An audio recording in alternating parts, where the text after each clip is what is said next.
till September 7th. Well, it's like, oh, shockingly, the summer where there wasn't as much COVID last go around, there's not as much COVID, and we have vaccines, so there's really not as much COVID. We better keep milking this place. It's Well, getting quite ridiculous because it's gonna be so funny when there's like 3 confirmed cases a day, and they're like, "Okay, guys, we just gotta wait another 6 weeks, and then we can open." It's like, yeah, look how good our Uh, health care, our measures are working. We're only getting 3 cases a day. That'd be 30,000 cases a day if we eased up now. We have 3 people in ICU. We gotta bend the curve. Like, or you could start using science properly. But pretty sure you can't fucking bend it the other way. You can't resurrect people from the fucking dead. yeah, you gotta push it down enough. Why use science when you use necromancy? We got negative COVID ICU emissions. People That are was just appearing out of the the one- ether in the ICUs and walking out. Like, oh, the look at one this. country early in the COVID outbreak, and they had the person who was a presumed COVID death, but then tested negative, so they had -1 deaths that Yeah, day. I remember that. All right, well, we are live. It's a rather interesting topic, and it does relate to the banter in the beginning, and that is the other epidemic, that of obesity. So, interestingly enough, I had seen many conflicting things about obesity in the last year and a bit since the pandemic started, and I think you guys, I don't know about you, but that type of information has been in the air for a while. So, like the Health at Any Size movement has been trucking full steam ahead for quite a long time, and it also seems to not have lost a lot of steam during the pandemic. So, thought it'd be a good idea to take a crack at, what is obesity? Is it actually unhealthy for you? And if so, what could be done about it? So, what were you guys' thoughts going into this? Hubbard, you want to kick her off as usual? Yeah, this one's pretty basic. Being obese is bad for you. Shockingly, that's what my thoughts were. Haven't been convinced quite yet by the Health at Every Size.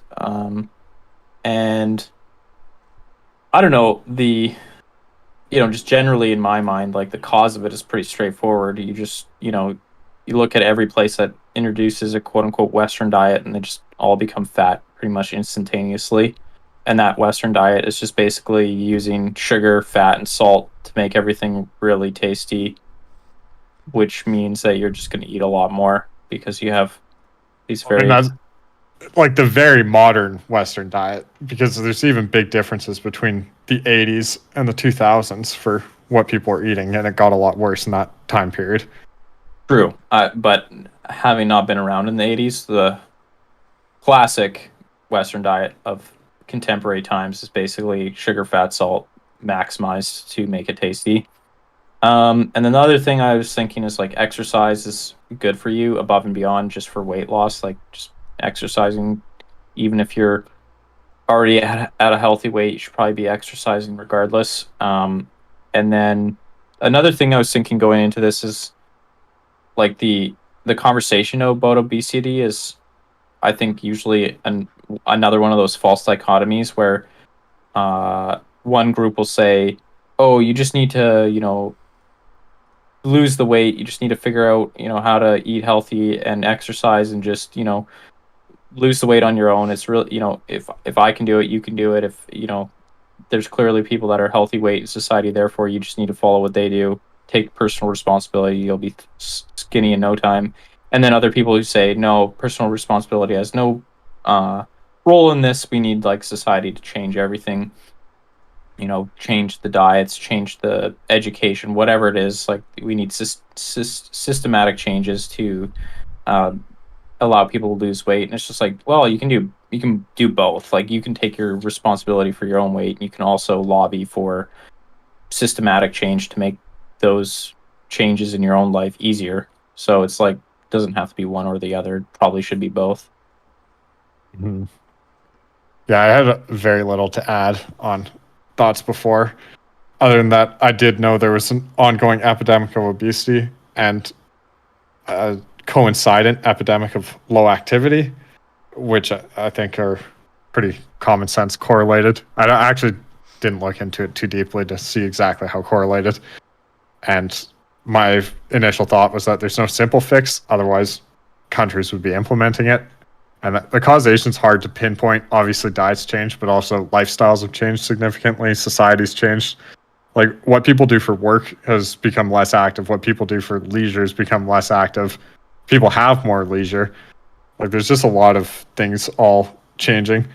But diet's an obvious crucial one, as is leisure time. Yeah, And oh, go ahead. oh yeah, I was gonna say that. That's what all I was really thinking before it.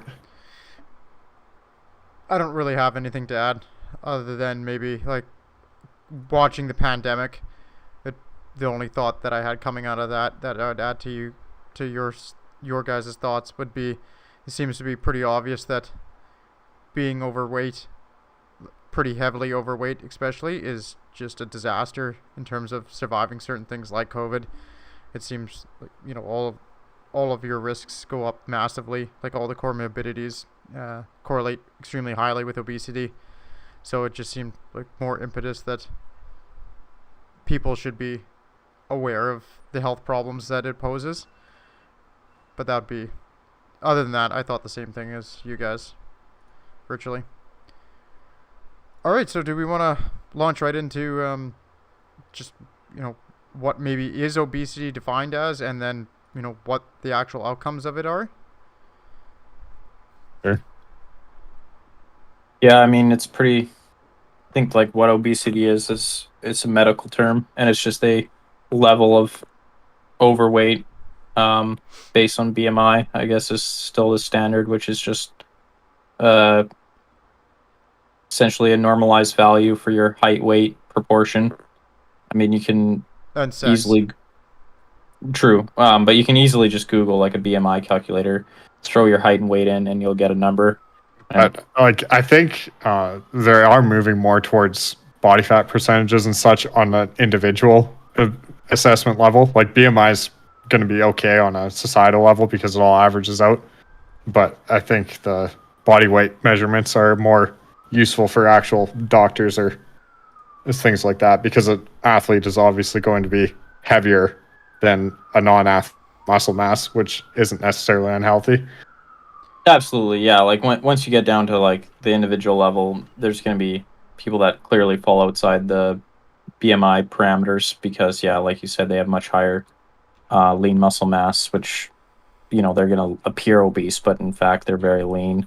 So, but I don't know actually what the fat percentages is For BMI? because that's no for fat like Oh, BMI. Obviously.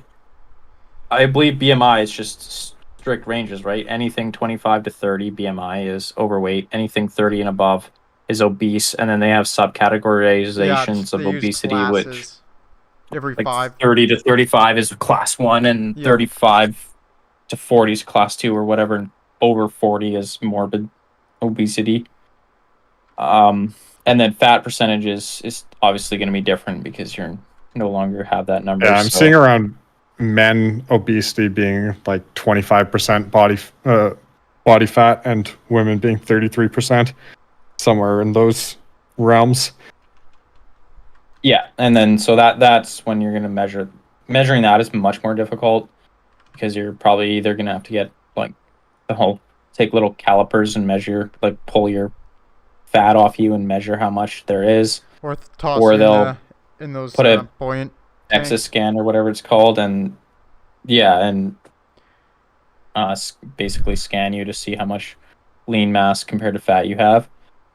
So Yeah, that's roughly 15-ish% is right around where you'd want to be for fitness. That wouldn't be like an athlete, but it would be at the very least normal. But the average in the United States is 15 to 19, and 25% or more is obese for men.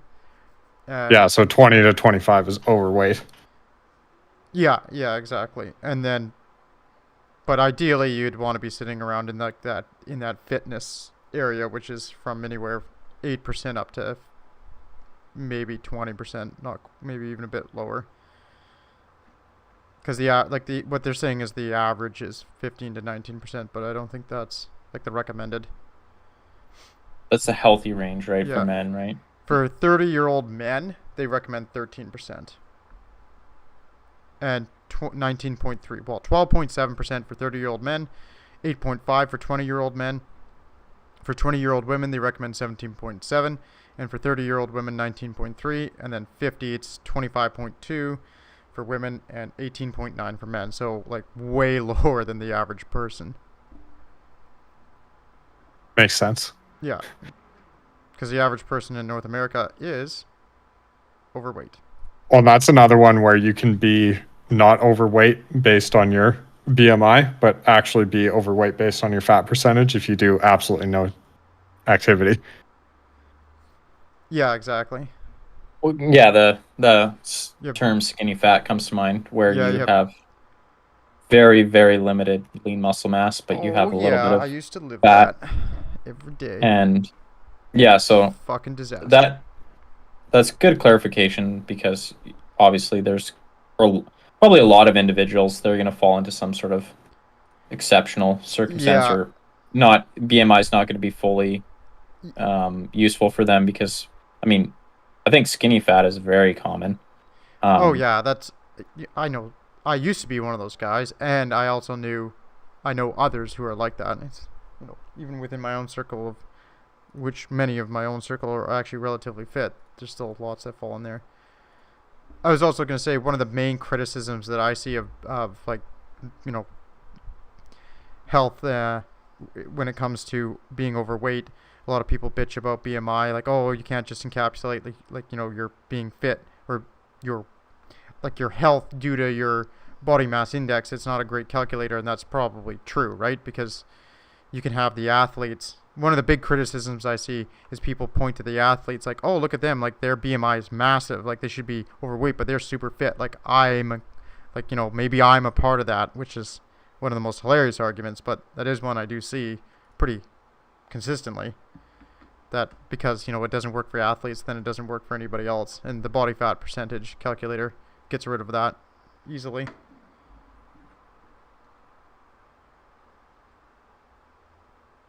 Yeah, I think, yeah. So that's pretty straightforward on what obesity is. I think, yes, we do need to keep fat percentage in mind, but in terms of consequences, like you're saying, health at every size. This brings into this.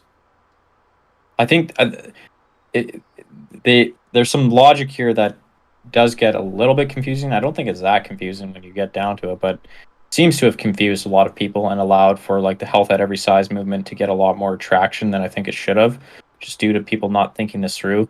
Where they say, yes, athletes they don't fit the traditional BMI thing.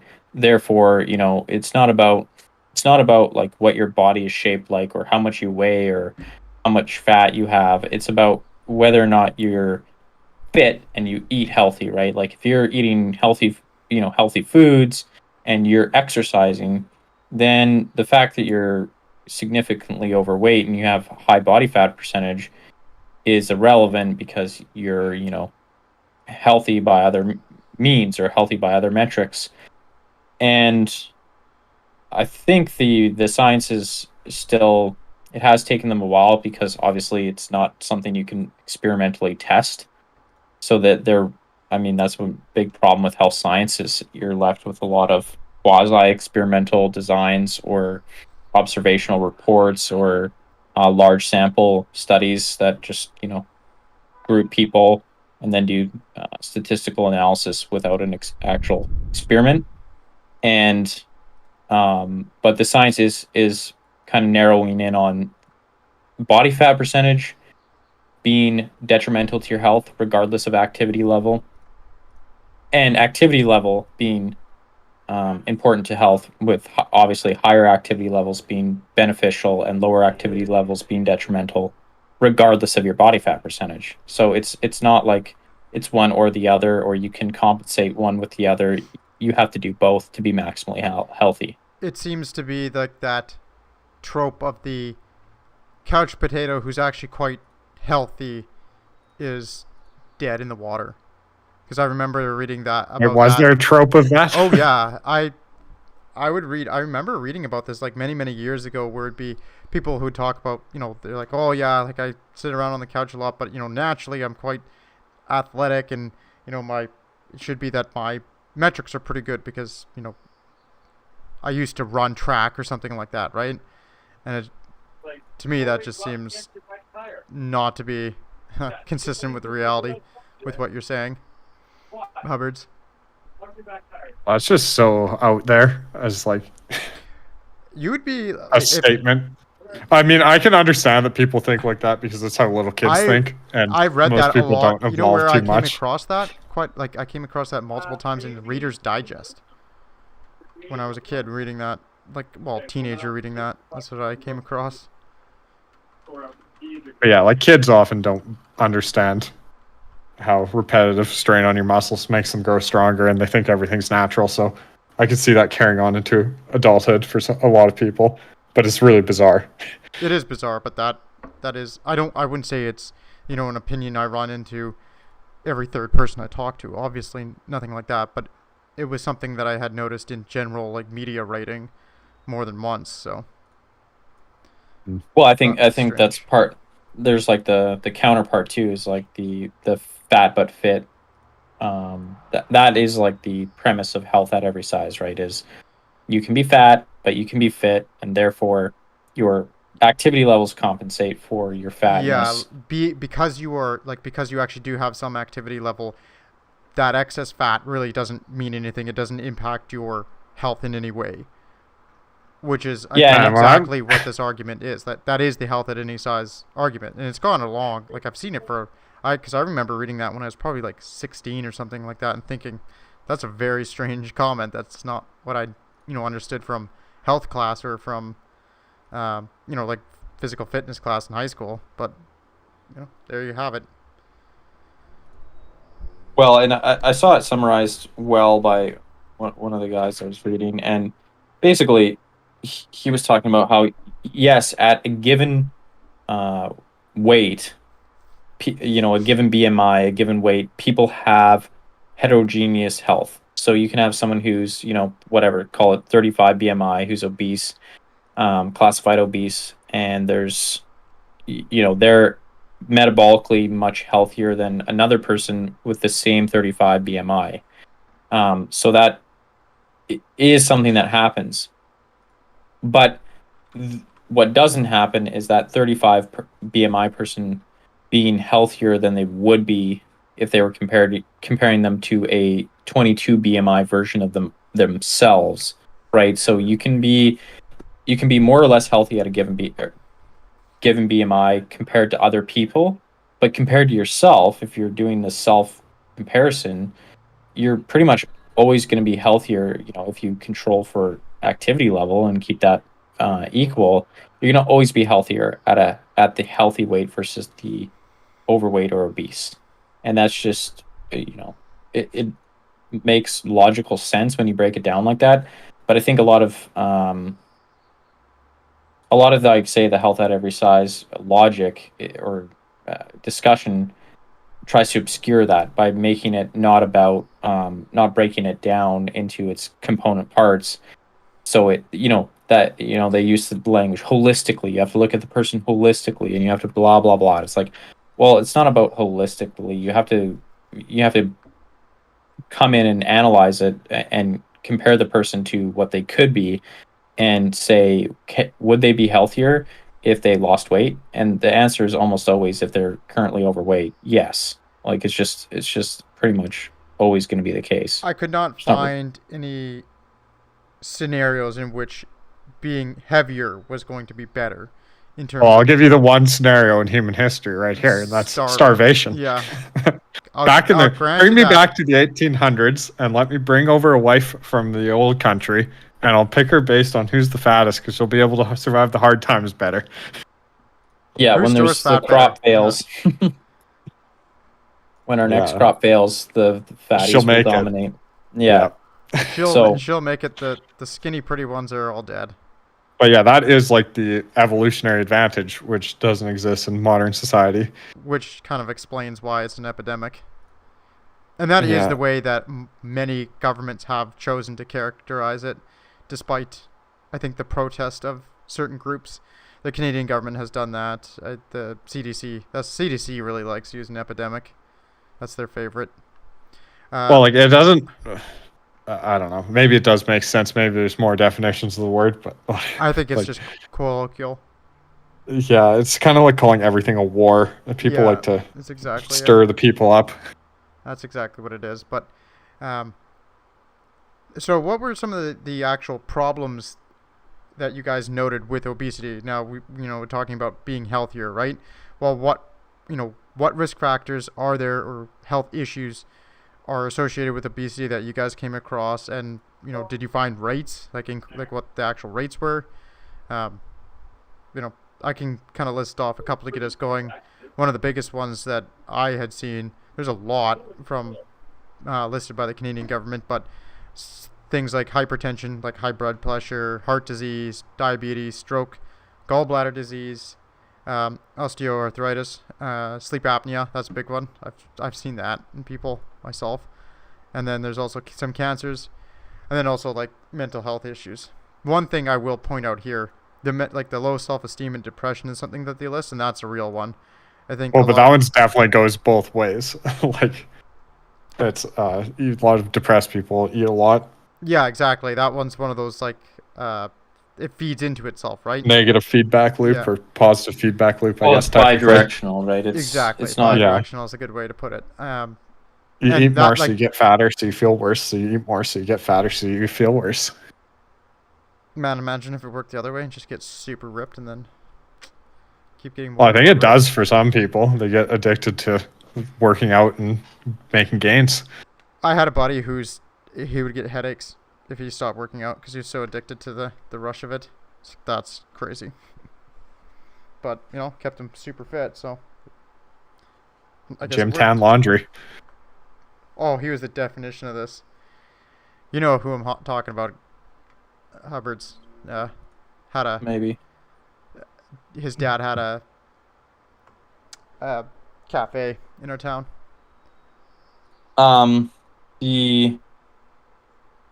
The other thing just to note, like that I was looking at is for in the vein of like the negative health consequences for obesity. There was this term metabolically healthy obese people, or obese metabolically healthy individuals. So their blood levels or whatever, the sugars, all that stuff would be in the normal range. They'd be deemed quote unquote healthy. But those people still faced increased risk of chronic diseases, like especially like type 2 diabetes and chronic liver or kidney disease. And they just had overall higher rates of mortality compared to healthy weight individuals. So yes, they were some of their markers were in the healthy range, but they still faced worse health outcomes, regardless of the fact that their markers were in the healthy range. And really, So- that's like the ideal control group because they obviously don't have anything wrong with them outside of their weight that's noticeable. Yeah, and I mean it's imperfect, like an imperfect control group, so to speak, because you're probably having a lot of them kind of it's a classification issue where a lot of those quote unquote metabolically healthy people who are obese are probably closer to the high range of a lot of the normal markers, right? Like their blood pressure is going to be high normal versus a healthy person who's right smack dab in the middle of normal or whatever, like much less. So they still sit within quote unquote normal range, but it's Yeah, so you're like the healthy obese people are probably by and large going to be pushing the boundary of that classification, which just means that they are in worse metabolic shape on average. Yet they're still normal, right? they fall into the quote unquote Healthy or normal bucket, range, But But technically speaking, had they lost had they lost weight, they would actually be they would be healthier than, if they had uh, had that weight well, on. and this comes back to the fact that they're both rare. Like that when their studies have been done, it's not common to find obese people with that are quote unquote healthy metabolically. And two, they're much more likely than healthy weight individuals to transition to unhealthy status when they're Yeah, because studied in time you're series. about to push the boundary, right? So So, which makes sense, but again, like it just adds a little. I think a little bit more evidence for a little bit more weight that um, it even if you are currently sitting at metabolically healthy levels and you're overweight, it's probably not going to last, and you probably just you're just that obviously you're just better off losing the weight because your markers are probably going to get even better. Your health markers are going to get even better, and you're going to lose that you know increased risk of chronic diseases and more overall mortality, right? As you're saying, compare it to yourself, and these people could be physical specimens if they were in the healthy body weight. Probably true, right? Yeah, like if you're just naturally have other things going for you that improves your health markers, losing the weight would make you an even better specimen in terms of health, right? There's just no downside from a health perspective.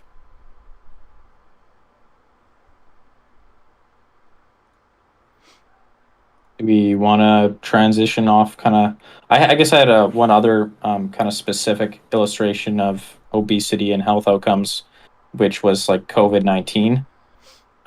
There's lots of evidence. I mean, I don't think it's perfect because obviously we're still in the midst of the pandemic and it's not a experimental design, et cetera, et cetera. But there's a lot of just like the data is so stark in terms of the effects of obesity on COVID outcomes that you just have to think something's going on there. Like the study I was looking at, obese individuals were 113% more likely to be hospitalized, 74% more likely to be admitted to the ICU, and 48% more likely to die than healthy weight individuals when contracting COVID-19. And there was like a variety of mechanisms that they pointed to that could have caused this or contributed to the negative outcomes. Just generalized chronic inflammation in obese individuals. The COVID it seems to have Yeah. a component of COVID is inflammation. So just starting at a higher starting point basically is not good. Um, and then also obesity puts basically upward pressure on the diaphragm, making breathing more difficult in general. And clearly, breathing has and oxygen levels have been affected by COVID. So, just another possible mechanism that could lead to worse outcomes for obese people with COVID. one of the Yeah, other things, inflammation is another one that I saw for like potential causes of obesity, like people with chronic inflammation, like what would you call it? Bidirectional, where people with chronic inflammation were more likely to develop obesity, and people who are obese obviously have much higher inflammation. Yeah, I could see it being bidirectional. What I was reading is a lot of the chronic inflammation from being obese comes from just when you have higher fat levels, you release more cytokines. Just like Yeah, a direct causal. So yeah, but I could definitely see it bidirectional. Where yeah, that's interesting though. So I just I don't know how you'd explain those stark of numbers with any other explanation other than being obese is just not healthy. Like it's just I just think like when I ever conceptualize COVID, I just think of it as an inflammatory disorder first and foremost, and obesity is also effectively an inflammatory disorder. So you're just stacking it on. yeah, yeah, I think that's fair. even without like COVID-19, like just the general uh, Well, you're mortality, putting the mortality rates for being obese are they're crazy. Like if you have a mortality or a BMI of above 40, you have a threefold risk of dying comparatively to people with regular. Like, and that's, that's controlling for other factors too. And as you go up the BMI scale, obviously if you are a very fit individual with a lot of muscle mass, you might not, again, we're saying like the imperfect situation with BMI, because it doesn't take into really muscle bound people into account. But generally speaking, as you go up the BMI scale, there's just the increase in mortality is just a stark curve upwards. And I've seen that replicated in a bunch of different studies. It's not just, one or two here or there. It's pretty wide ranging sources.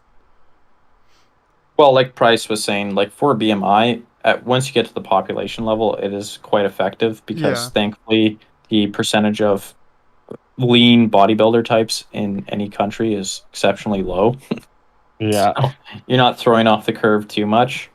I did see one study from 2010 that in that study they were quoting 300,000 deaths in the USA per year related to obesity and overweight, with 80% of it being from basically obesity, so 20% from being overweight. And probably your usual suspects for the causes of that, which was cardiovascular diseases, diabetes, kidney diseases, and obesity-related cancer. Because that's another one. Cancer. Many cancers come with increased risk when you're obese. Yeah, exactly. Because the leading causes of death in the States are heart disease and cancer. Like, those are the two biggest ones, and those are directly related to, and those are the biggest ones by a long shot too. And if they're directly related to obesity, as turns out they are, you're of course going to have massive increases in numbers as your population gets more obese. Another interesting fact I saw from from the COVID land was that there was deaths of the risks of death from COVID-19 were 10 times higher in countries where there's most of the population was overweight, and then by default also higher obesity. Like, they just had way bigger a way bigger chance of death. Having 10 times is pretty ludicrous, though.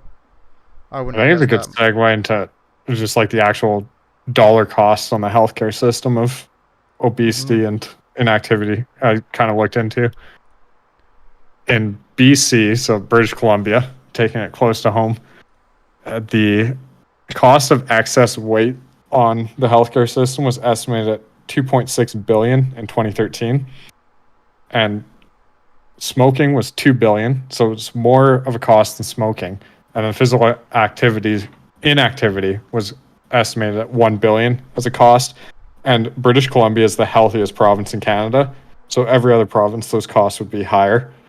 And they said if they could get every health district to the health level of the healthiest district in British Columbia, they'd reduce all of those costs by 25%, because some areas of BC are a lot healthier than others.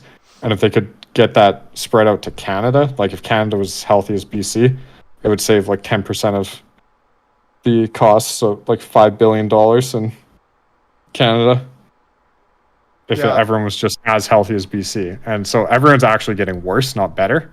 But like, you don't even have to make massive strides in order to see big economic gains. Yeah, I know one of the little fun fact there, this was a while back, but one of the studies that I saw pointed out that Richmond, BC was 5.3% obesity rates, and then like the worst place in Canada was the Athabasca region of Saskatchewan at that time, and it was 35.9, and that was 2001, so that was a long time ago. It would have been a lot worse since then, but 2011. So it still would have climbed up quite a bit since then, but I felt that was pretty wild.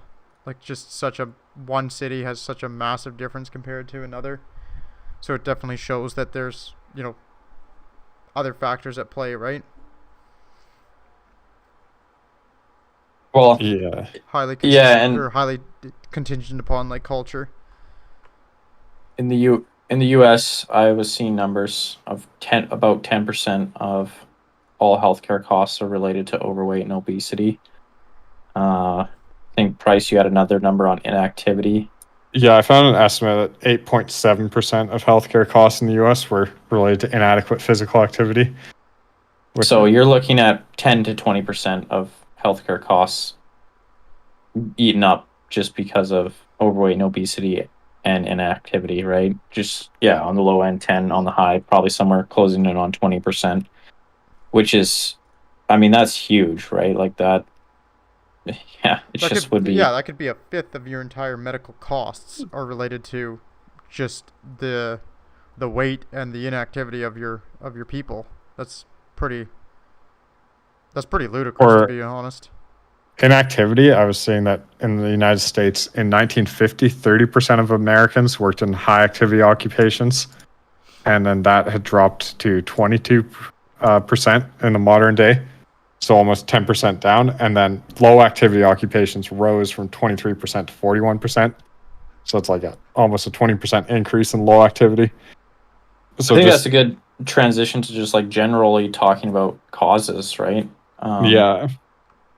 Clearly, inactivity being a big one. I saw kind of more of a small side, but like they did a study on Amish farmers, and Amish farmers averaged 18,000 steps in a day, and the average American is around 5.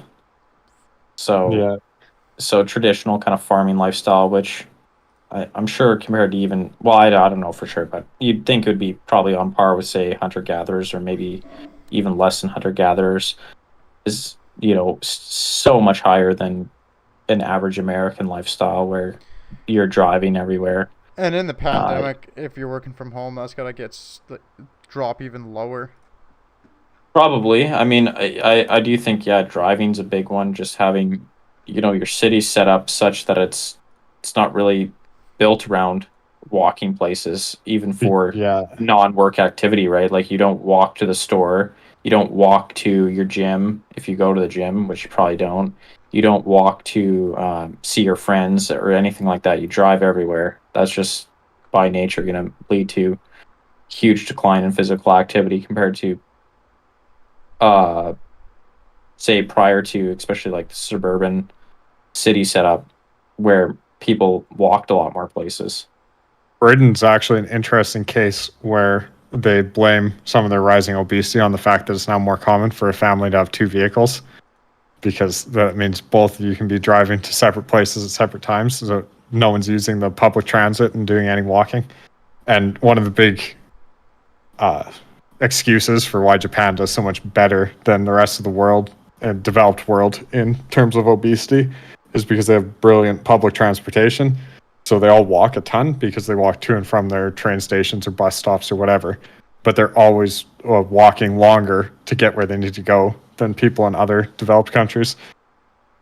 Well, that's I also looked at the Netherlands, which has not as low as Japan, but still substantially lower than a lot of your other European countries in terms of obesity rates. And it's hard to suss out, but a lot of the proposed explanation is they bike everywhere, or they don't drive. Yeah, they They still design their bike, cities to have good bicycling access, I believe. and most people bike or walk to their destination still. Like it's not a driving culture in the Netherlands, so I think they were biking, still not a huge amount. Like I think the average Dutch person biked like 2.5 kilometers a day on average or something, which was only about like 60 calories a day that it burns. But 60 calories is not nothing, right? Like that still helps. Yeah. So that might be a big, at least a reasonably big portion of their slower increase in obesity than compared to the rest of Europe. Well, interestingly, when I was looking at activity, it seemed like about 30 minutes a day is what you want to avoid the negative health outcomes of inactivity. So if you work out 30 minutes a day or jog, like moderate to vigorous, so jogging or working out, but not really walking 30 minutes a day, that will basically nix your inactivity. But an hour a day is what they recommend for weight control, because in the studies I was seeing, the people who worked out an hour a day almost never gained weight. But even then, there wasn't really an effective workout plan for losing weight. It was like you work out an hour a day and then you also eat less than you burn and you'll lose weight. But if you work out an hour a day, you won't gain weight. Yeah, I mean, it's obviously a two-part equation for sure. And again, sometimes this gets like people overcomplicate it, like the diets, like the cleanses and the juices, blah, blah, blah. But it really is thermodynamics. Like, Yeah, you know, exactly. once you boil it down, like if you burn more calories than you consume, you are going to mandatorily lose weight. It's just a fact. And if you consume more than you burn, you're gonna gain weight. Like it's simple math. It's tough sometimes to know how much you're consuming versus how much you're burning, etc. That can be tough to estimate or find, but that is the equation. It's pretty straightforward.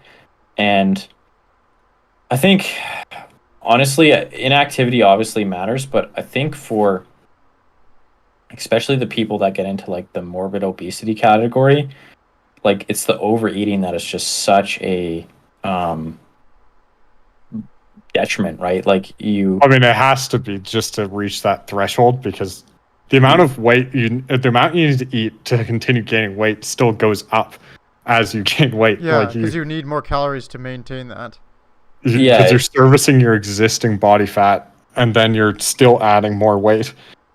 exactly. So, for some people who are in the, say, morbidly obese category, they're probably having to eat just to continue gaining weight, or even to just maintain their own current existing weight. They're probably looking at like 4 or 4.5 or 5,000 calories a day that they would need to consume, right?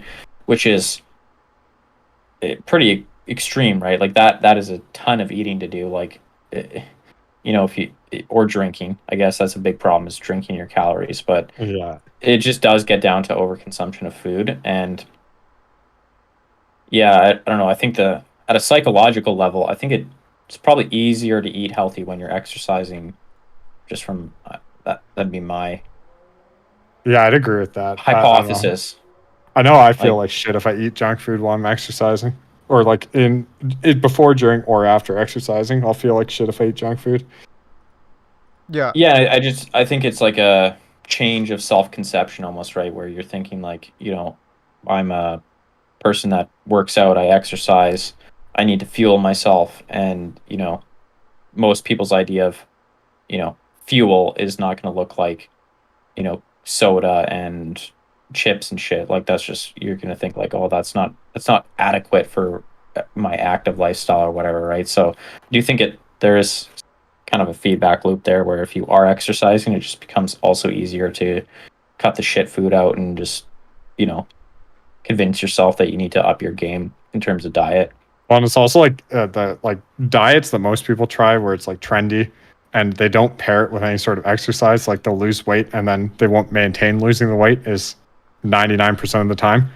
But it's like if you're working out, like all these studies demonstrated that if you're working out, you don't gain weight effectively.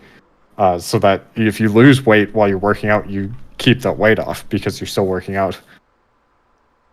Yeah, I could see that. And yeah, the trendy diets just are, I don't know. I don't know what to say. It's just obviously not going to work if it's some extreme diet that doesn't really account for lifestyle. Well, and they can do more harm than good, in the sense of the anti-fat movement in the 90s, I think, where that just led to a lot of overconsumption of carbs in that time period, which actually increased the net amount of calories people were getting. Well, that's it. Yeah, that's another good point. Like I mean, there's a whole other story of the sugar lobby, essentially, Big Sugar, unironically, who for the last 100+ years has, especially in the U.S., lobbied very hard. They basically brought in this notion around fat's the devil and sugar good. I mean, there was actually way back in the day, sugar was something doctors recommended. have your white sugar. It's keeps you Good for you. keeps you healthy. Make sure you get spoon it on. It's good for you, and so that all played into the carbs are fine, but fat's the enemy. I think that the science has definitely finally won the day on that by and large. Like I think most people now are aware that sugar's pretty god awful for you, and some fat in your diet is just fine. I will say from like personal experience, keto, I don't know how you fucking say it. Yeah, keto. Like low carb diets are, in my experience, the most sustainable in terms of like satiation or whatever. Like you just don't, once you stop eating carbs for a while, stop craving them. That's like the big thing. Is like, Yeah, that is one of the things I've noticed when I dumped to the low carb diets. That was by far one of the best things about it, because you really don't, especially sugar. I find refined sugar, as much as I love that, I found that I was not particularly I didn't really care for it anymore. and it's also such a simple like rule, right? Like you just say, I mean, it is hard to incorporate like keto to a full extent because like say like some people are like zero carbs. I would say the much more like kind of moderate keto is like something like under 50 grams of carbs a day, whatever prevents you from or whatever keeps you in ketosis or whatever the fuck they call it. Yeah. So that's usually like under 50 is usually whatever the range is. Like I would challenge people to like massively overeat without any carbs in It the isn't. diet. You feel like pure shit. Like I go try it. Like it's actually Pretty much the only way is fats. Like if you go like start throwing whipping cream in your coffees or stuff, like trust me, that's pretty delicious. You could go high, but whipping cream you'd have to use like I mean just straight totally whipping cream, no sugar. straight whipping cream, and even then you'd have to be pretty limited because I think whipping cream has like 1 gram of carb per tablespoon. So you'd have only have 50 tablespoons or less than 50 tablespoons a day. Yeah, so depending on how, like if you really get down to like zero carbs, like so many things become like just and almond flour biscuits, like that is you could overeat those all day. Yeah. Almond flour biscuits, like almond flour's no carbs, and it's just pure fat, and it's so good. You could go pretty hard with nuts. You could definitely go over calories with nuts, I think, but you do have to try a lot harder. Oh, actually, I don't know about artificially sweetened fat. That is like, yeah, you could probably do it with that. You could probably dump a bunch of artificial sweetener into some like creamy, delicious fat butter abomination, and it would be fairly amazing. But yeah, it's still hard. Like and you feel so much fuller eating fat and protein. Like it's crazy. Struggling to get enough protein. No, the one thing I think is underrated in the keto aspect is the importance of fiber. Like, I think most people do try to get fiber when they do keto, but it's never really like an expressly laid out thing. It's like, yeah, you got to keep some fiber, keep your gut working properly. That's true. Although fiber these days, if you like, there's so many zero carb fiber supplements that you can just drink that are accessible. Like, you can do Metamucil or whatever for your soluble fibers, but fiber still, if you get into the nitty gritty, some keto people still count as a carb because it will get broken down as a carb, but like it doesn't get broken down at nearly the efficiency of anything else you can eat. So it's like almost a net zero, but it's like a nitty gritty thing. Deep in the annals of the anti-carb movement. There's some, just extremists going, fiber's fucking the devil. Yeah, I'm sure you get whack jobs when it comes to people get quasi-religious about their food, right? Mm-hmm. Yeah, that was kind of a sidetrack, but do we have anything else to go on like causes? Well, I think that segues into like I was the only one who really looked into microbiome.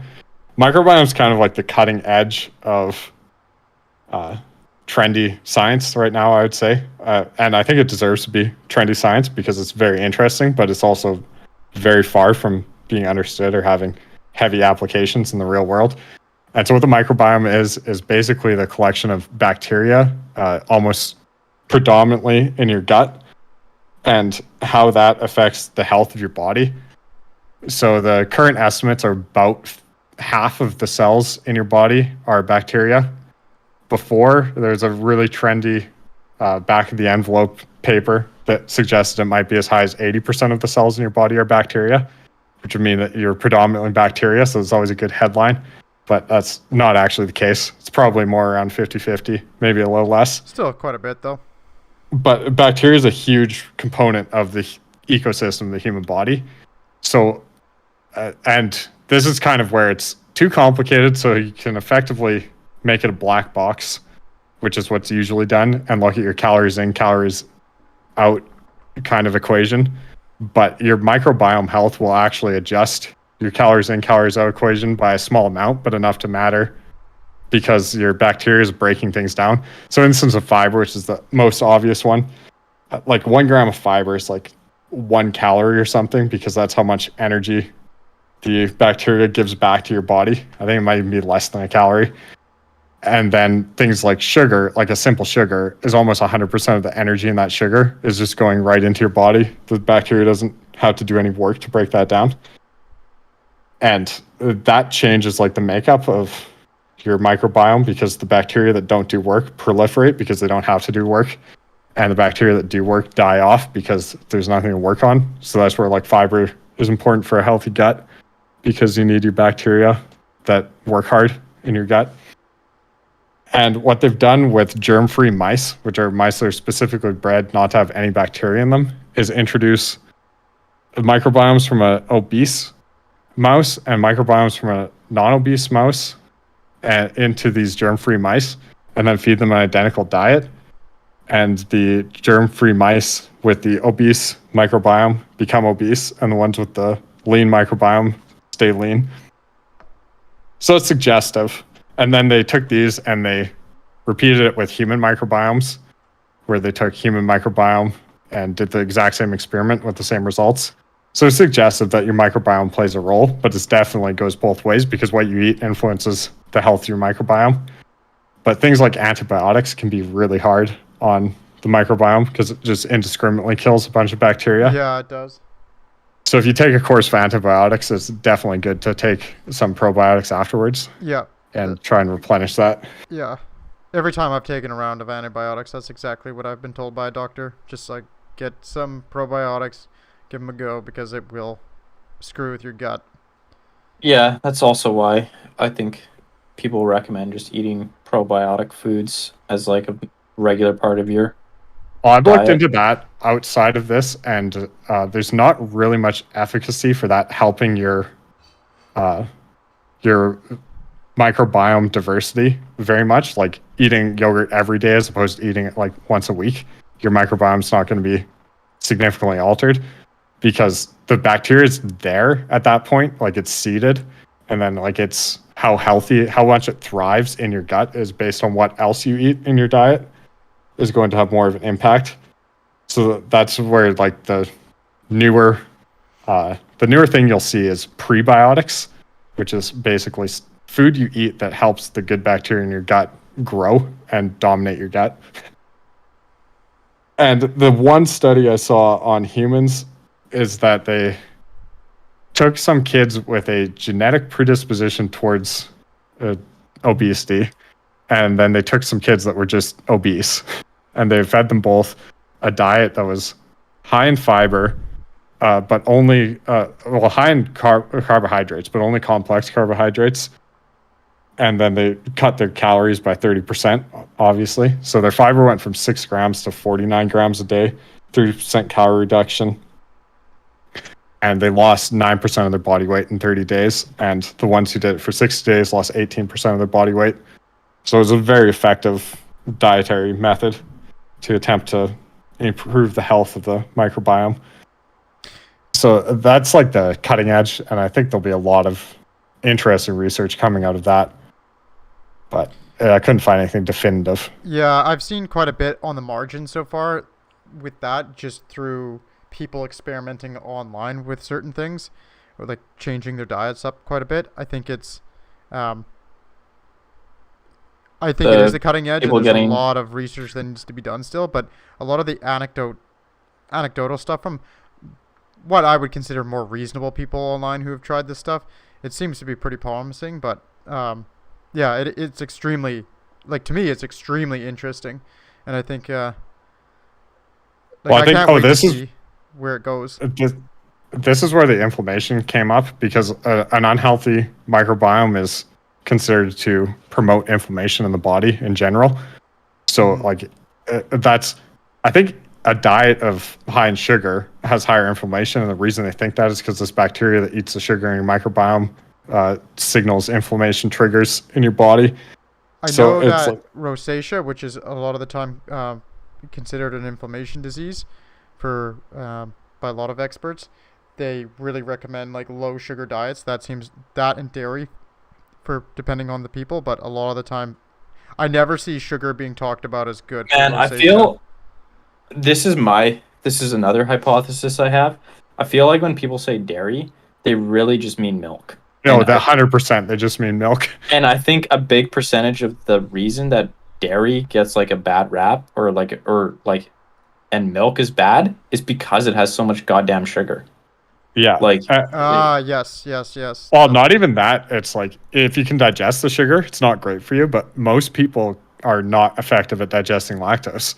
Like, that's like predominantly a British Isles, Scandinavia trait, where it's almost the entire population can digest lactose. Everywhere else, it's less than 100%. yeah, and I just feel like if you go and look at a fucking regular glass of milk, it has 12 grams of sugar. That's closing in on a tablespoon of sugar per glass. Like, of course that's going to have like an impact. It's obviously not as sugary as soda or anything, but still, it's not nothing. Like, yeah, I just don't see, like, yogurt and cheese and other much more heavily fat-based dairies being as unhealthy as milk. Well, those ones are developed specifically for the fact that the bacteria that makes those things eats the sugars, because humans couldn't digest them. So all your sugars have been used up by bacteria. Good for you. Exactly. Yeah. I mean, obviously, there's still, especially like yogurt, generally has still a decent amount of sugars. Oh, and cheese too, even. But it's usually substantially lower than milk. And so whenever I hear like people going after dairy, I just picture them, or that it's just milk.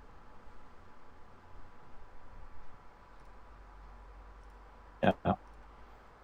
Just as an aside. Oh, the last thing I wanted to add with microbiome is this kind of, I think, plays into the sense that people get that weight is genetic. Like, this actually makes a lot of sense in that case, because your microbiome is genetic. Like, it's heavily influenced by your mother, obviously, especially if you're breastfed, because that's where you get a lot of your microbiome, which is another reason it's super unhealthy to not breastfeed your children. But if you have an obese mother, then you're getting the microbiome of that obese mother. So it's like the mouse system. So there could be something at play there that is being misinterpreted by average people as genetics. Yeah, I could see that. I also just think, like, I think weight is heavily heritable. Interestingly enough, so I think there are a lot of biological influences, and including genetic influences on weight, that are difficult to kind of parse out. I don't know.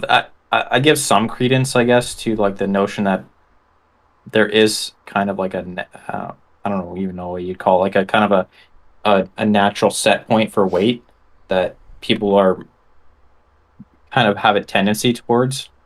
I don't think it's analogous to like it's not like a mandatory thing or whatever, but it is kind of like this You have a proclivity to just go towards like a certain natural weight almost. kind of yeah, almost like a set point. I think there is some sort of credence to that where if you just turn your brain off and go on autopilot and you don't really put diet and exercise on your mind, I would say there is some sort of credence to this. Like, yeah, there's just kind of be like um, based on a bunch of influences, um, a kind of a natural amount of food that you generally tend to eat and a natural amount of activity.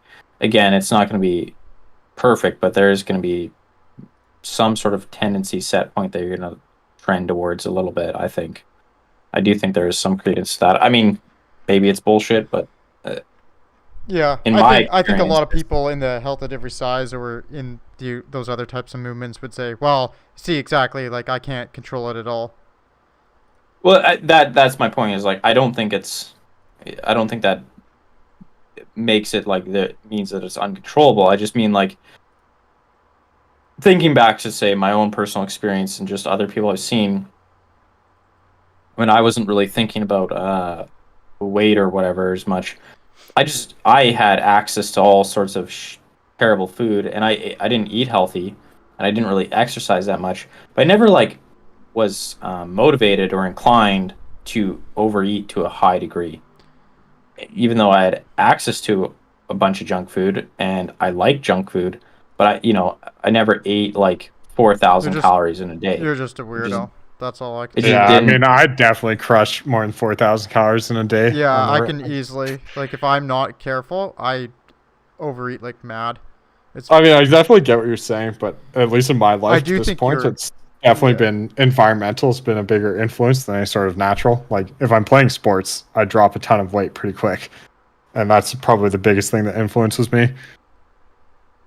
Yeah, and that's what I'm saying. Like I'm not saying it's some sort of uh on yeah, like massive tendency. I just think there's like this there is people do have kind of like a natural tendency towards say overeating or not overeating or something in that nature where you know put two people in this basically identical environmental circumstances, one person might balloon to 400 pounds and the other person might not, and that's kind of I think kind of just not Hmm. really in their conscious control or decision making. It's just they're not thinking about it. They don't really have to think about it. It's just like I'm satiated with 2,500 calories, even if it's shitty food. Another person's saying, "No, I'm never satiated after 2,500 calories. I'm just gonna keep eating, keep eating." Like I, so yeah, because I just from my own personal experience, really never felt that like desire to just keep going indefinitely. I've definitely passed the 10K mark on calories in a few days. The good old days when I intake tons of sugar. Yeah, Good old sugar days is of sugar. absolutely brutal for that for me too. Um all right, well, where does that leave us? I think we should kind of sum it up with maybe some of our own ideas or just what we found on any ways to reducing or preventing obesity at a maybe Yeah. a more society. I have something kind of fun there. Maybe I'll kick that all off.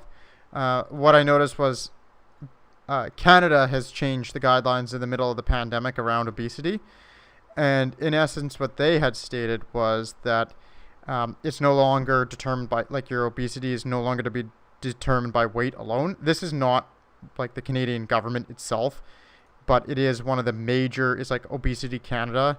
It's a group of physicians who primarily deal with obesity, and so they're quote unquote reputable. But they've changed the guidelines now to say um, it's now if the patient feels like it's obesity is no longer just calculated on your BMI. And from what we were saying before, like maybe there is some, there are certain categories or certain individuals that actually makes sense for. But Canada has now switched over to saying like the patient can say whether or not that they feel the obesity, like their weight is impacting their health. And if they think that it's not, They also will do like physical measurements. Then that will determine if they're obese or not, which I found just hilarious. And to tie that all in here, I think what they were trying to do, and that comes back to the point of like, what do you do about this?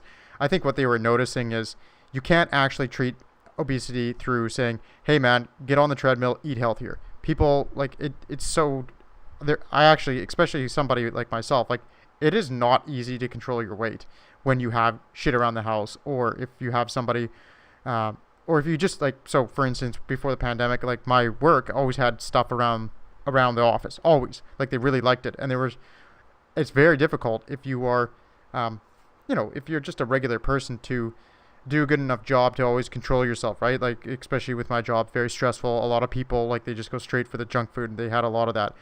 The company that I work for actually started to recognize that, I think, and started dialing that back, and they started putting a lot of food around, which was great. But I think the point was here is Canada started to recognize that it's not so easy. You can't just tell your people to get on a treadmill and, eat healthy. So the way that they want to do it now is like establish long-term relationships with the patients and work with them to build out healthier lifestyles.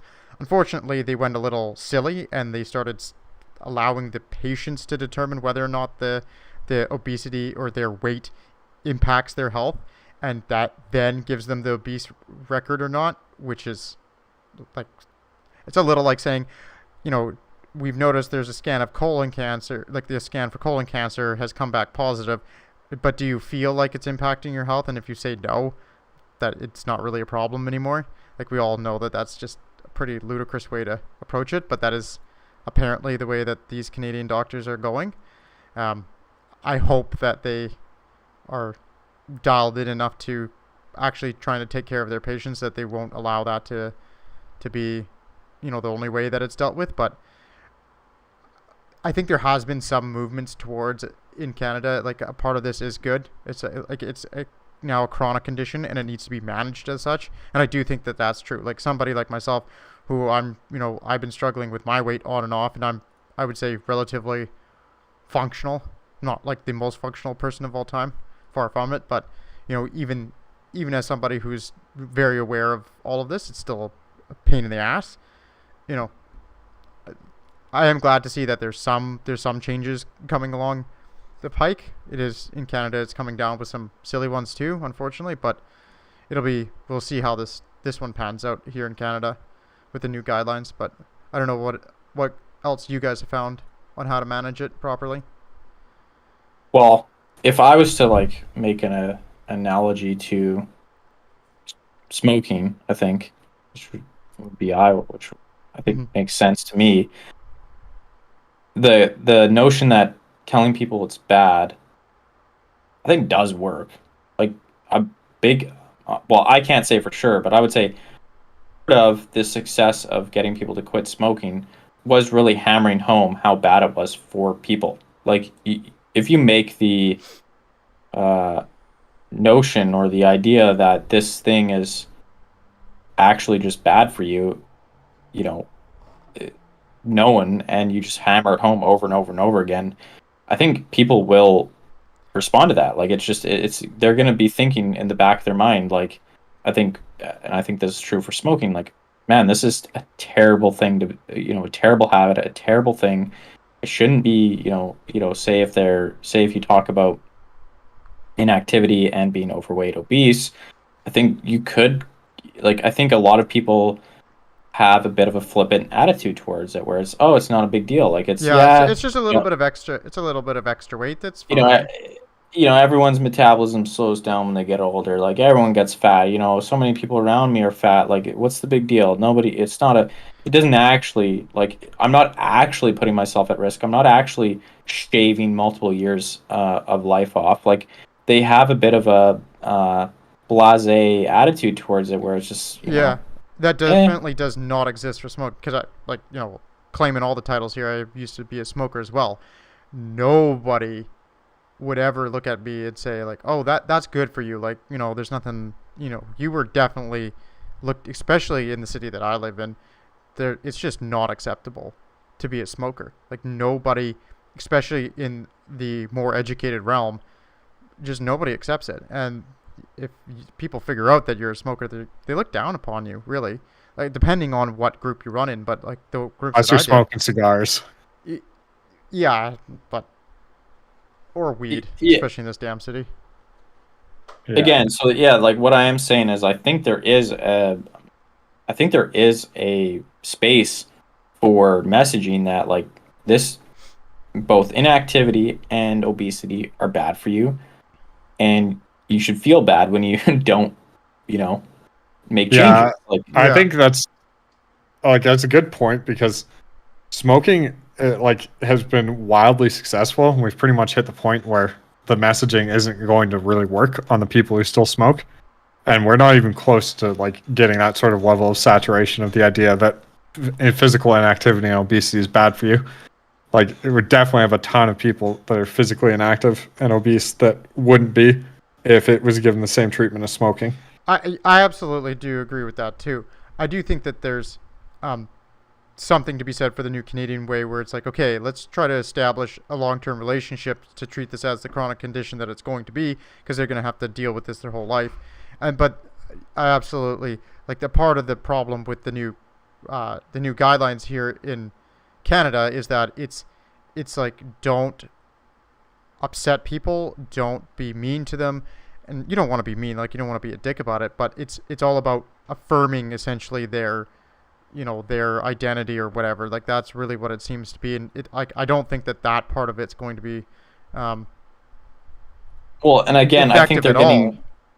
getting things mixed up there. Like, I think there is the sensitivity around weight where people are made fun of for their weight and are mocked, blah blah blah, especially children, right?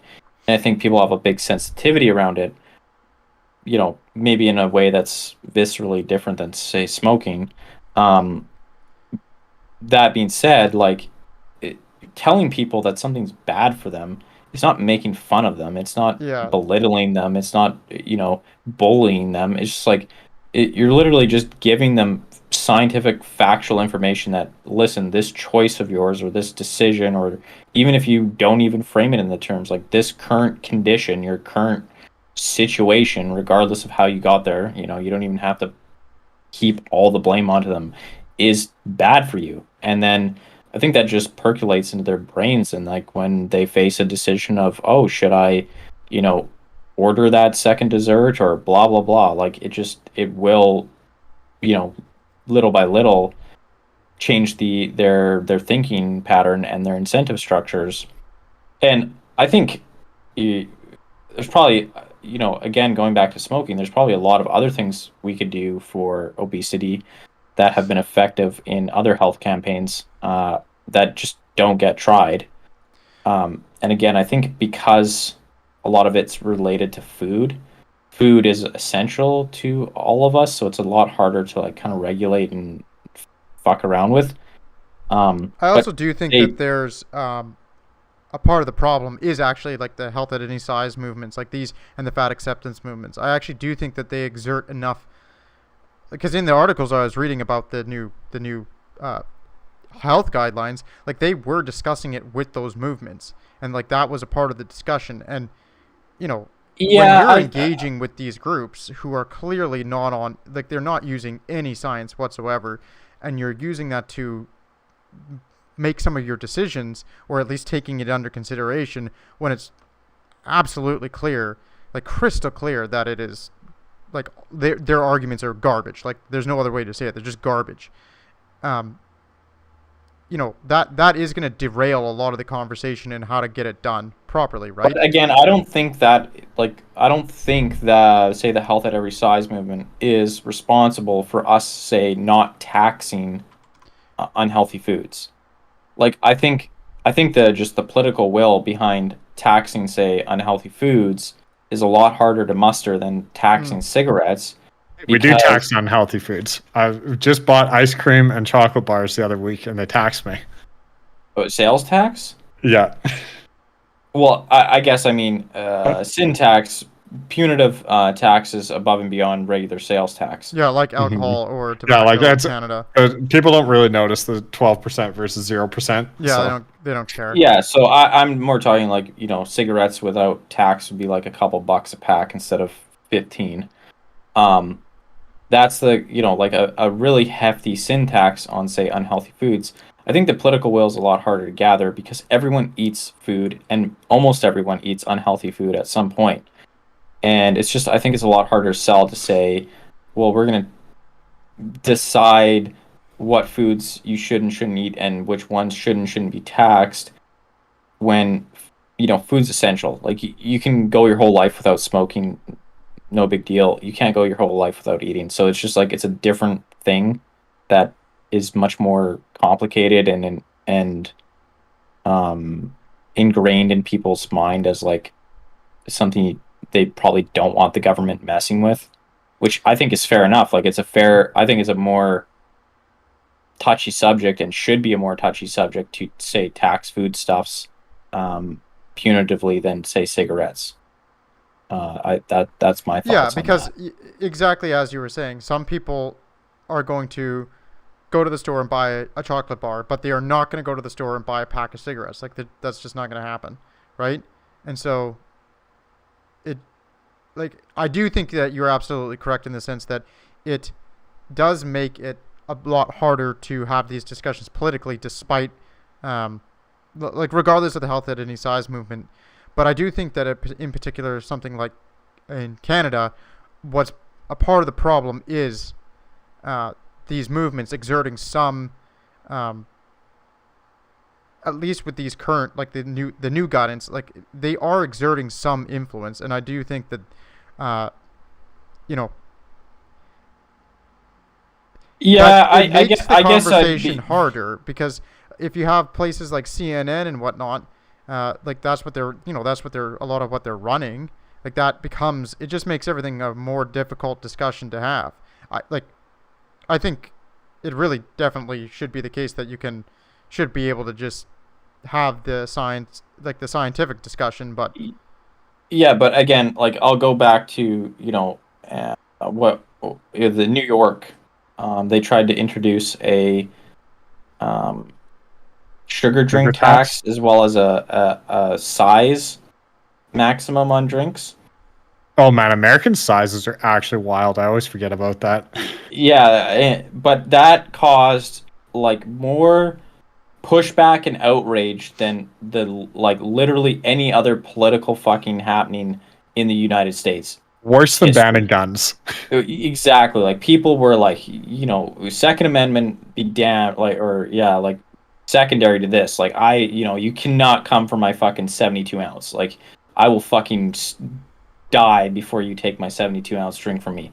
Like it's, and again, I do see the reasoning behind that where I think there is reason to be extremely wary of the government messing around with food because that is an essential thing in your life. Like as soon as government gets their paws on it, then you start worrying like, okay, what else are they going to do? What else are they going to regulate with food? Are they going to start restricting me to a certain calorie limit? Are they going to start messing with, maybe it doesn't stop with them taxing unhealthy food, maybe they start taxing environmentally unfriendly food, et cetera, et cetera. Like the imagination runs wild when you give government the leeway to kind of meddle in the food supply. I think which also on is the kind flip of side, like there is some legitimate concerns there, but I would say that's they pale in comparison to what you actually need to help out. well, I think there is some legitimate concerns on not letting the government in on that. Like you have to be very, very careful about doing that. On the flip side too is also the government and industry. There's no. It's hard to imagine another more powerful lobby group than goddamn farmers and agriculture. And the last thing they want is the government telling people to eat less and stop, Yeah, injecting high fructose corn syrup into their veins like intravenously. Like that, yeah, the there's so much agricultural subsidy. is actually a massive Well, massively powerful lobby. electric vehicles are starting to pose a risk to their biofuel golden egg. Yeah, so it's a huge political nightmare to try to fight agricultural lobbies, and so that's another, I think, reason that the political will is not there to intervene in food. Because I think another strategy that I think would be probably smart is banning advertising for unhealthy food. And Yes, I actually agree with that. Absolutely. That it's just that should just be crazy. common sense that you don't like. Speaking of which, though, I think advertising is going the opposite way. As someone of inside, of having watched some advertisements recently on hockey games, and it's just like degenerate gambling websites and just straight sports betting websites, and then Bitcoin buying websites. I'm like, what am I watching? This is all just catering to people's lowest instincts. Yeah, advertising is getting worse, but it's just crazy that we, ban smoking advertising, ban drinking advertising, and that's all targeted at adults, and then yet you can have fucking Fruit what's Loops. that? Yeah, the long toucan cunt going Toucan around. Sam. Propagandizing kids. Oh, go Poisoning buy children. this literally 50% fucking sugar mix that you put in milk. And call it breakfast. Hey, it's fortified with vitamin Bs that are mood boosters to make people even more addicted to it. But it's fortified. Yeah, it's Just say fortified, and it's like, oh, that's a good word, isn't it? Okay. part of it. Well, I mean, you do need your vitamin Bs, but it's like such a thing that I've realized because I started taking vitamin Bs as an actual just mood booster supplement.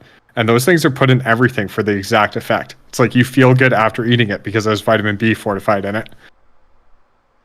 Yeah, that's interesting. I didn't make that connection, but yeah, it's just crazy that we let companies just propagandize people with kids, especially like it's just like because adults it's a little more reasonable, but kids it's like now the parents are getting badgered 24/7. Buy the shit, buy the shit, buy the shit. Buy me a ring Let's go pop. McDonald's. Yeah. McDonald's, and then the parents classic. We have McDonald's at home type scenario until they finally just break down and bring the kids to McDonald's to just get them to shut the fuck up for the first time in the week. Like, And maybe the kids just really need the toy from the Happy Meal.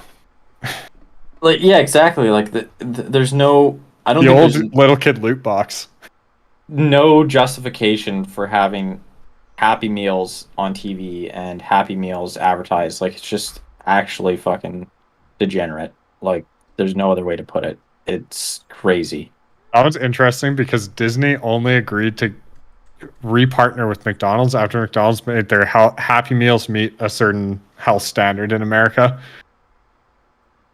Disney, what a bunch of saints. Yeah, when Disney is like the moral upstanding actor in a situation, that's when you know things are messed up. Yeah, They're like, things have we gone need our straight to hell.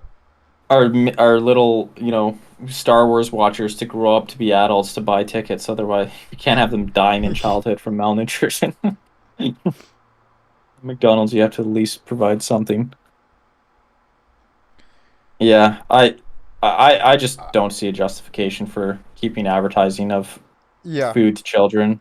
I think I don't see a justification for advertising food in general. Like, it's like, do people not know what grocery stores exist? And like, how much advertising do you really need to pound through to like, I don't think you the get a world flyer every week. Exactly. It's like, I don't think there would be a big, loss in terms of market efficiencies if, Walmart had to stop advertising. Like, their grocery section or if whatever. I couldn't see those rollback ads, though, what would I do with myself? I wouldn't know where to shop. It would be a disaster. To be fair, Price probably has a much better perspective on current advertising. All my advertising knowledge is 10 years out of date because I have ad block. It is glorious. I love it. I'm still living the capitalist dream of paying all of the content creators I watch by watching ads. It's just out here doing God's work. You're a true capitalist pillar of the economy. Selling your attention as it should be. This is actually like this conversation makes me wonder if maybe there's a place for that super convoluted conservative climate action plan, except make it about food. like, I don't know if you guys heard about it, but they want to basically make like a rewards points thing where when you buy things that have carbon emissions, you pay an extra tax, but it goes into your rewards points, and then you can spend that. But imagine if you did that with food, and then you got bonus points for meeting the correct number of calories purchased in a So you month or something. you get bonus points for buying low carbon shit. No, you get you get your points in their system as the tax. Like you pay the tax, but instead of it going to the government, it goes into your rewards points, and then you can use those on carbon neutral purchases of some sort. Oh, so the taxes go to a reward system that buys you carbon neutral only things. Yeah. That's fucking dumb. I'm gonna. Oh, it's so bad. Like the Conservative Party's screwed. But if you did something like that, but with calories, I thought they couldn't get any Small government, dumber. and they're coming out with a fucking RBC rewards program, but for all of the economy. Oh, and I hate RBC. That's They're the small worst government. reward. Just give me cash back, damn it. If the Conservatives came out with cash back for carbon neutral shit, fucking there you go. No, On I board. take that back. We need a $50 billion a year fucking federal department that is in charge of determining what's carbon neutral and can be therefore accepted into the carbon neutrals rewards program. They are yeah, just- do that with food too. Yeah, you get a sin tax and then you could spend it on celery or whatever. and Calories. I was thinking more so the idea of like having some sort of rewards thing, but you have a target for how many calories you should be buying, and like if you're in that range of actually buying the correct amount of calories for yourself, then you get rewards. Don't give the in like a CCP time any period. ideas. Don't give the CCP any ideas there, buddy. Oh, you've reached your allotted calories for the month. Sorry. Well, but it wouldn't be a negative. It would just be like a bonus for actually being in the correct range. No, but the CCP, it'll be, oh, your temporary digital currency is expired because you've exceeded your calorie limit. Sure. Well, I think we should avoid those dystopian hellscapes, but yeah, I don't know. Do you guys have any other solutions? I was going to say, we haven't talked about what Japan actually did, which is a classic. They're one of the only ones that have actually taken firm action, a firm stance. So all of their employees over 40 have to do a test every year to determine whether they're at risk of what they call metabolic syndrome, which is basically just a much lower threshold than obesity, since nobody there is really obese. And that, based on that test, they have to, if they're found to be at risk of metabolic syndrome, they're given exercise and diet plans. And if they're really at risk, they're sent to a doctor. Because what Japan is facing is that men are 10% fatter than they were 10 years ago, and women are 6% fatter, even though they're not hitting obesity. So like Japan is looking into the future and realizing we've got to stop this trend and attempting to do it. And in order to enforce this, the companies will have to pay 10% surcharge in 2012. So this was implemented in 2008. So in 2012, they had to start paying more if they failed to cut the number of overweight workers and dependents by 10% in those 4 years. Just based Because on their belief. healthcare system is heavily contributed to by companies. So they just basically said, you're going to have to contribute more if you can't keep your workers in check. Yeah, I do actually kind of like that approach of just like charging people more to be unhealthy. And I think in the US, you could also implement a system with health insurance premiums, obviously. So just give a big, giant discount on health insurance premiums for people who are healthy weights, and also maybe even meet activity level thresholds or whatever. I think Canada, it'd be I think that method would be hard in Canada because we don't have the same healthcare system that allows for that. I guess you could maybe do it for some extended healthcare plans, but like the basic healthcare, we just wouldn't be able to do that. And that's again why I would favor is like a sales tax. But I don't know. You guys have thoughts on how you could transition? Because especially Europe too, you also have a lot of universal healthcare systems where I think it would be much more difficult to pass direct costs of unhealthy eating and inactivity along to the actual individuals engaging in it. Yeah, I don't think you really can. Like, what Canada does proactively is participation, which it gives grants and funding to community initiatives or programs to actually get people out and active. And they're specifically focusing on children and at-risk groups mostly. But like the recent one this year that I've been hearing about is if your community wins the most active community prize, your community gets $100,000. So they're trying to get people to. They're trying to positively encourage people to do things by spending money, but I don't know how effective it is. Build a hockey arena concession stand, big money. Yeah. Yeah, yeah, that's interesting. I think for, like I said, direct taxes would work in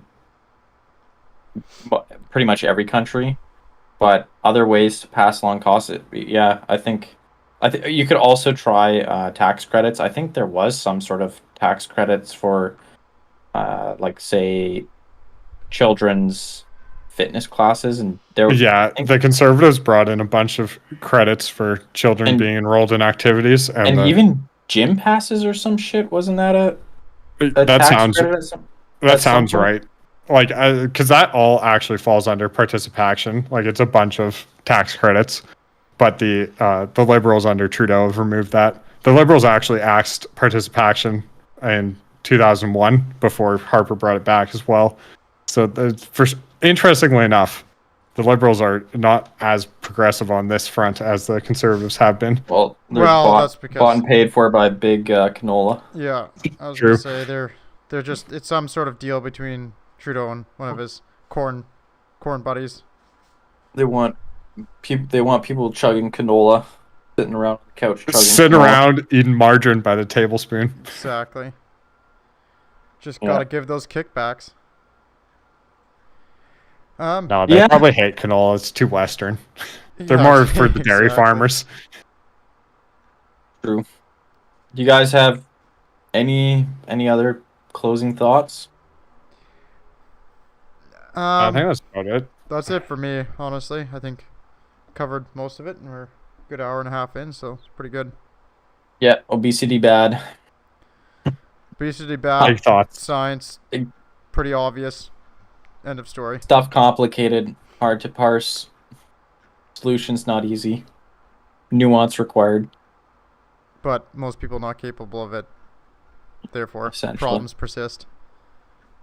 Yeah, I think that about sums it up. All right. Thanks, guys. Peace. Peace. Peace.